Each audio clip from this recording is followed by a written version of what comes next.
나훔 1장입니다.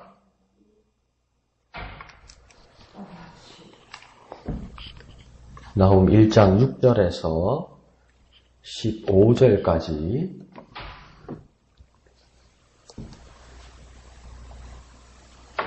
(6절부터 15절까지) 한음성으로 읽겠습니다. 시작. 누가 능히 그의 분노 앞에 서며 누가 능히 그의 진노를 감당하랴. 그의 진노가 불처럼 쏟아지니 그로 말미암아 바위들이 깨지는도다. 여호와는 선하시며 환난 날의 산성이시라. 그는 자기에게 피하는 자들을 아시느니라. 그가 범람하는 물로 그것을 진멸하시고 자기 대적들을 흑암으로 쫓아내시리라.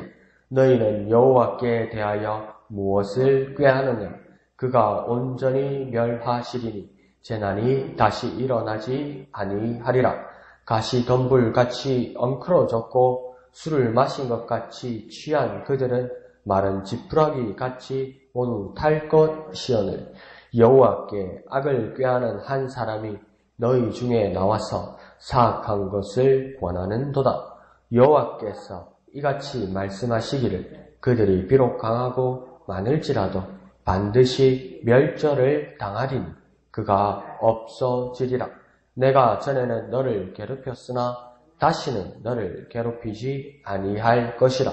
이제 내게 지은 그 멍에를 내가 깨트리고 내 결박을 끊으리라.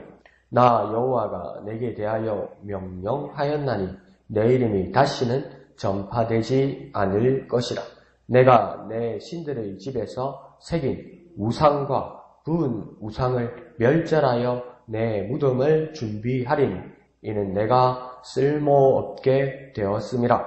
볼지어다 아름다운 소식을 알리고 화평을 전하는 자의 발이 산 위에 있도다. 유다야 내 절기를 지키고 내 서원을 갚을지어다. 악인이 진멸되었으니 그가 다시는 내 가운데서 동행하지 아니하리로다 하시니라. 아멘. 오늘 시작되는 6절을 보면 이 아수르 니느웨를 향한 하나님의 심판과 그 형벌의 장면들을 묘사하고 있습니다. 그래서 선지자 나훔을 통해서 이 니느웨가 어떻게 멸망하는지를 하나님의 무엇으로 표현하고 있냐면 하나님의 분노, 하나님의 진노 이렇게 말하고 있습니다. 그러니까 하나님이 분노하시고 진노하시는데 그 분노와 진노가 무엇과 같다고 그러냐면 불과 같다 이렇게 말하는 겁니다. 소멸하는 불과 같고 또 바위들을 깨는 강력함과 같다 이러는 거죠. 그 무협 영화에서나 보는 거죠. 그죠? 손에서 중국 무술 협객들이 손을 이렇게 하면 손에서 장풍이 나와서 바람에 날려가고 바위가 깨지고 그런 무협지 이야기도 있잖아요. 근데 여기는 뭡니까? 하나님께서 말씀으로 바위를 깨는 그 강력함을 나타낸다 이렇게 말하는 겁니다. 그러니까 이런 말들은 어떤 말입니까? 저주의 말이죠. 그런데 그 저주의 말을 니느웨는 견뎌낼 수 없을 것이다. 하나님의 그 분노와 진노로 인해서 꼭 멸망할 것이다. 그렇게 말하는 것입니다. 자, 그런데 반대로 7절에서는 뭐라고 이야기하냐면 그 반대의 말을 합니다. 여호와는 앞에 6절에서는 여호와께서 분노하시고 진노로 모든 것을 멸하시는 것처럼 말했는데 7절에서는 뭐라고 하냐면 여호와 그 하나님은 산성이 되신다 이렇게 말합니다. 이 산성이라는 것은 무엇입니까? 피난처가 되고 요새가 된다 이 말이죠.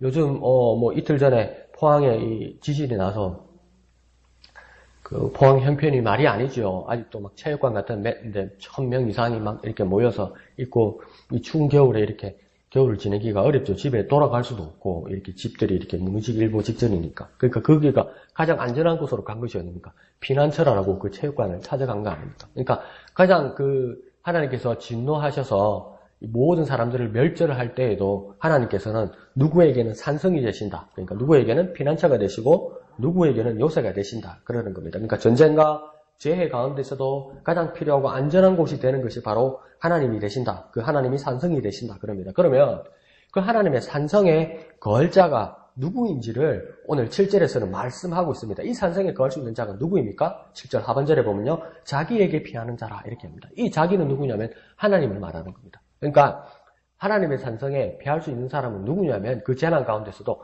하나님을 향하여 하나님께로 나아가 피하는 자들은 무엇입니까? 하나님께서 산성이 되신다. 그러니까 모든 환난과 곤란과 두려움과 어려움 가운데 공포 가운데서도 하나님을 바라보고 하나님께로 향할 때 하나님이 산성이 되시고 하나님이 구원자 되시고 하나님이 보호자 되신다 이 말입니다. 그런데 하나님은 또 어떻게 반응합니까? 자기에게 피하는 자들을 끝에 7절 끝에요 아시느니라 이렇게 말합니다. 이 말은 뭡니까? 하나님이 반응하시는데 그냥 오면 다 받아준다 이 말이 아니라 하나님께로 피하고 하나님께로 향하여서 피하여 오는 사람들은 그런 사람들을 하나님께서 아신 바 된다 이렇게 이야기하는 겁니다. 그러니까 아무나 올 수 있는 자리가 아니고 그리고 아무나 하나님을 찾을 수 있는 자리가 아니고 그 환난과 재난 가운데서 이 두려움과 공포 가운데서 분노와 진노와 막 바람으로 바위가 깨어지고 막 불이 나는 가운데서 그 누가 하나님께로 피하면 안전하다고 생각할 사람이 누가 있습니까? 세상에는 없어요.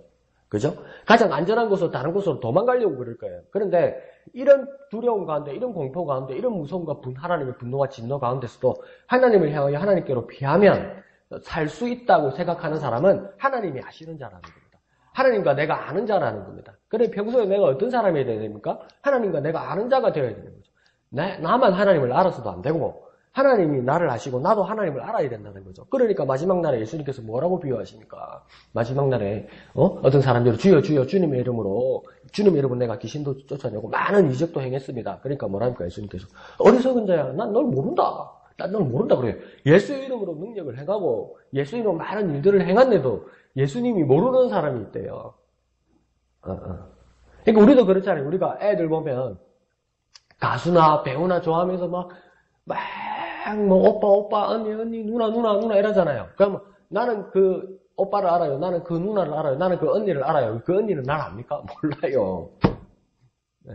그러면 서로 아는 게 아니잖아요. 근데 하나님은 뭐라고 지금 말씀하시냐면 7절에 하나님께로 피하는 자는 하나님께서 아신다고 이야기하는 거예요. 그러니까 하나님과 내가 알아야 한다는 거죠. 하나님과 내가 알고 있어야 된다는 거죠. 하나님과 내가 교통하고 있어야 된다는 거죠. 언제요? 평소에요. 그래야 하나님께로 갈 수 있는 것입니다. 하나님과 저와 여러분이 아는 바 되어서 하나님께로 피난하고 산성 되신 하나님을 발견하는 저와 여러분 되시기를 부탁드립니다. 자, 그러면서 7절 상반절에서는 왜 이런 일이 일어난다고 이야기하냐면 7절 상반절에서는 여호와는 선하시기 때문이다 이렇게 이야기합니다. 그러니까 이게 우리는 믿음을 가지기 때문에 여호와 하나님은 선하시다고 믿지만 6절에는 뭡니까? 정말 무서운 하나님이었습니다. 용서하지 않는 하나님이 있어요. 그런데 7절 상반절에서는 하나님이 근본, 하나님이 본래는 무엇이냐? 하나님은 선하신 하나님이다. 그런데 이것을 6절, 7절을 다 정리하면 어떤 것이냐면 하나님의 분노와 심판은 강력하여서 완전히 멸망될 것이라는 겁니다. 그러니까 하나님의 분노, 하나님의 진노, 하나님의 심판은 완벽하고 너무나 무섭고 너무나 두려운 거라서 완전히 멸망할 거라는 겁니다. 하나도 남김없이요. 그것은 하나님의 말씀입니다. 그리고 그럼에도 산성이신 하나님께로 피하는 자들에 대해서는 하나님께서 아시고 하나님께서 구원하신다는 겁니다. 그러니까 내가 내 몸을 피해서 구원받는 게 아니고요. 하나님께서 아셔서 하나님께로 오는 자를 하나님께서 아시고 하나님께서 구원하신다는 겁니다. 그러면 하나님께서 왜 이렇게까지 하시느냐? 그것이 7절 맨 위에 있는 것처럼 하나님이 선하시기 때문이다. 하나님이 선하시기 때문에 하나님께 오는 자는 선한 자다. 그러면 자, 한 가지가 더 풀리게 됩니다. 그러면 하나님께로 피하는 자는 어떤 자들이냐? 그 자도 선한 자라는 겁니다. 선하신 하나님께로 피하는 자는 선한 자라는 겁니다.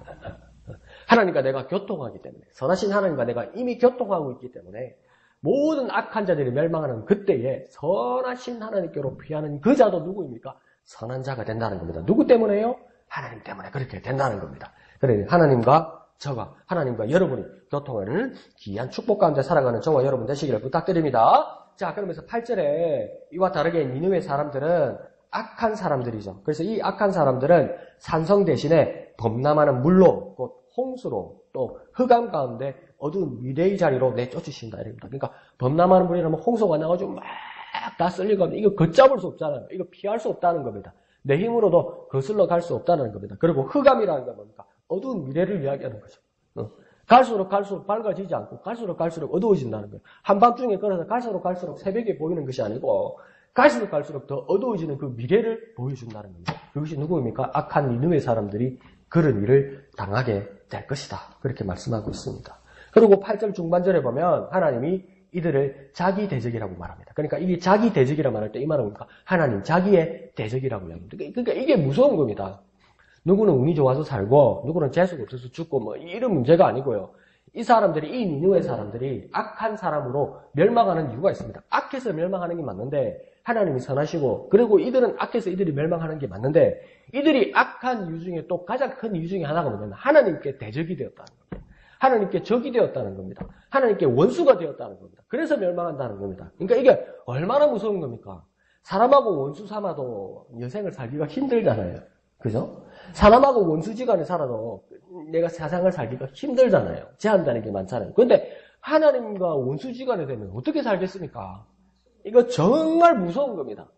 근데 내가 살면서, 세상을 살면서 하나님과 원수되는 일에 내가 기쁨을 느끼거나 유혹을 느낀다면 이건 정말 위험한 일이죠. 그러니까 악한 이들은, 죄인들은 하나님의 대적, 곧 원수가 되는 겁니다. 이런 삶을 우리가 살아서는 아니 되지요. 그런 삶과 멀리하는 저와 여러분 되시길 부탁드립니다. 자, 그러면서 9절은 이 악인들이 여전히 무슨 계획을 가지고 있습니다. 그래서 근데 그 악한 무슨 계획을 가지고 있는데 그 계획을 가지고 계획을 베풀 대상이 누구라고 되어 있습니까? 여호와 하나님께 그 계획을 꾸미고 있다 이렇게 해야 됩니다. 악한 사람이 계획을 꾸미고 있으면 그건 무슨 일입니까? 악한 일이겠죠. 그 악한 일에 덫을 누구에게 놓아보려고 하는 겁니까? 여호와 하나님께 한번 놓아보려고 그러는 겁니다. 용감하죠. 꼼수로 대적하거나 역전을 꿈꾸며 무엇을 꾸미는 겁니다. 하나님께 어떤 덫을 놓고 계획을 해서 하나님께 어떤 덫에 빠져서 구덩이에 빠지기를 준비하는 겁니다. 그런데 이에 대한 하나님의 보응은 무엇입니까? 9절에 보면 그가 곧 하나님이 온전히 멸하셔서 재난 따위는 다시 일어나지 않게 하신다.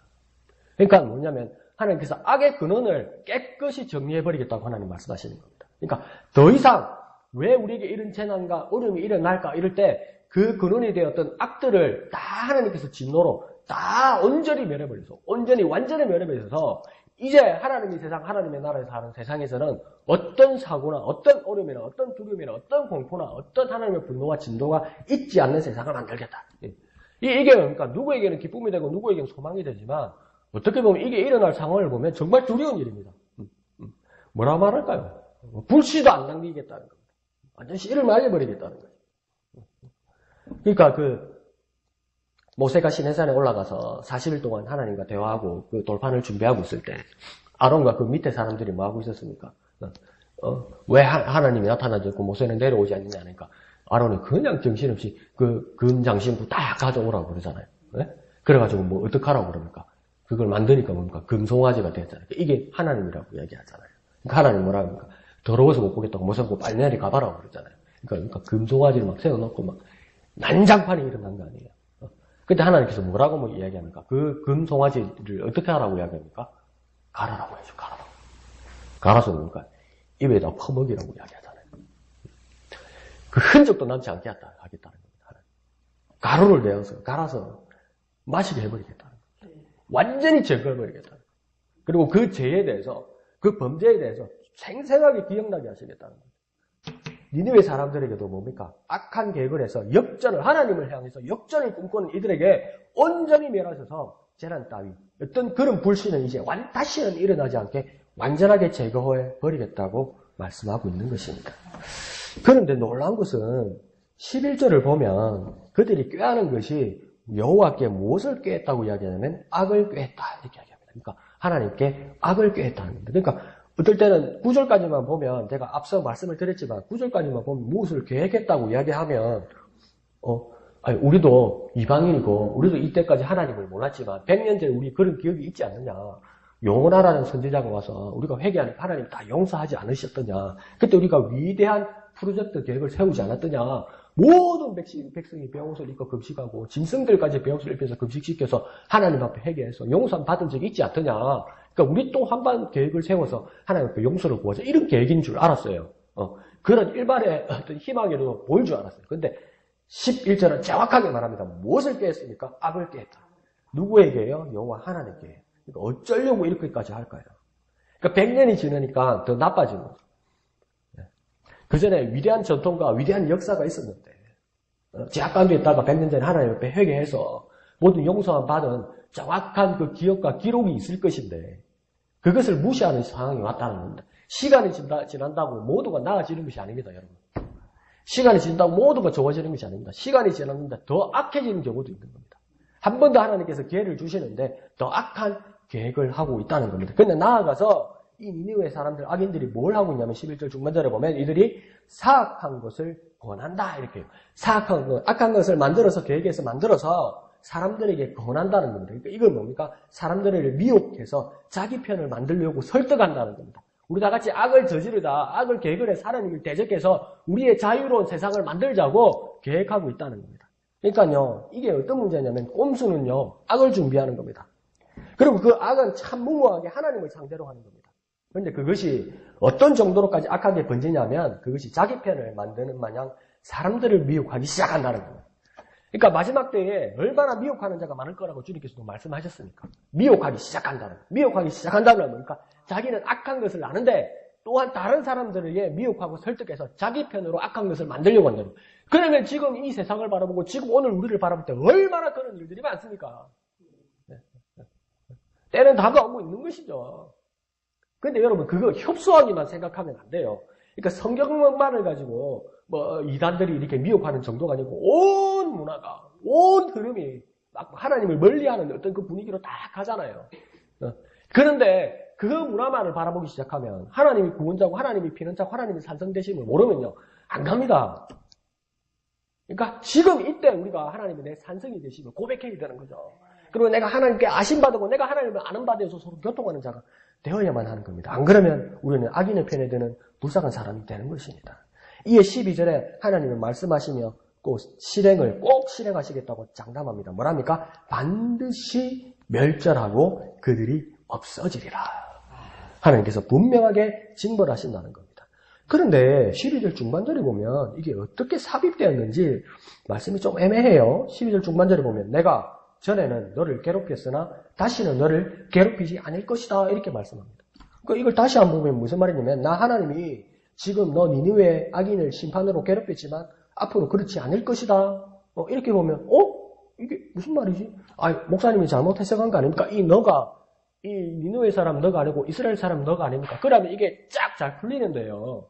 지금 이 본문 6절부터 15절까지 해서 이스라엘 사람이 끼어들 자리가 없어요. 여기가. 그러보면 니느웨 사람을 말하는 건데 그러면 두 가지 해석이 가능합니다. 12절 중반절은 뭐냐면 하나님께서 완전히 멸절하셔서 완전히 죄악을 없이 하셔서 이제 다시는 하나님도 죄악을 징벌할 날이 없을 것이라는 거예요. 완전히. 그리고 두 번째는 뭐냐면 우리가 복음으로 생각하면 뭐냐면 이들에게도 이 니느웨 사람들에게도 징벌의 목적은 회개와 변화를 통해 화해를 하나님이 기대하고 계획하고 계신지 모른다는 겁니다. 하나님의 징벌의 목적은 끝이 아니라 뭡니까? 화해하고 다시 자유를 주시고 행복을 주시기 위한 하나님의 계획일 수도 있다는 것이죠.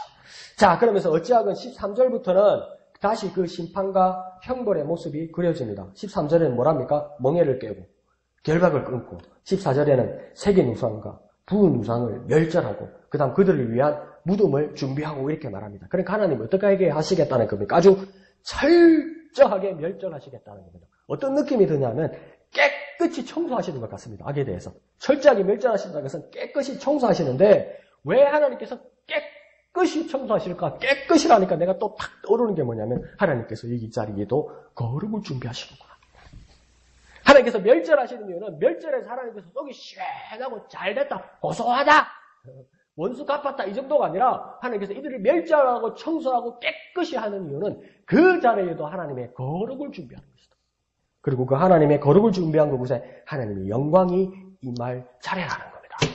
자, 그러면 이것을 청소하고 깨끗하게 하고 죄악을 멸절하고 이것이 그리스도인들에게 해당되고 적용될 때는 어떤 모습으로 하나님의 영광과 거룩이 들어오게 가능하겠습니까? 뭐겠습니까? 우리가 회개해야 되는 겁니다. 죄에 대해서.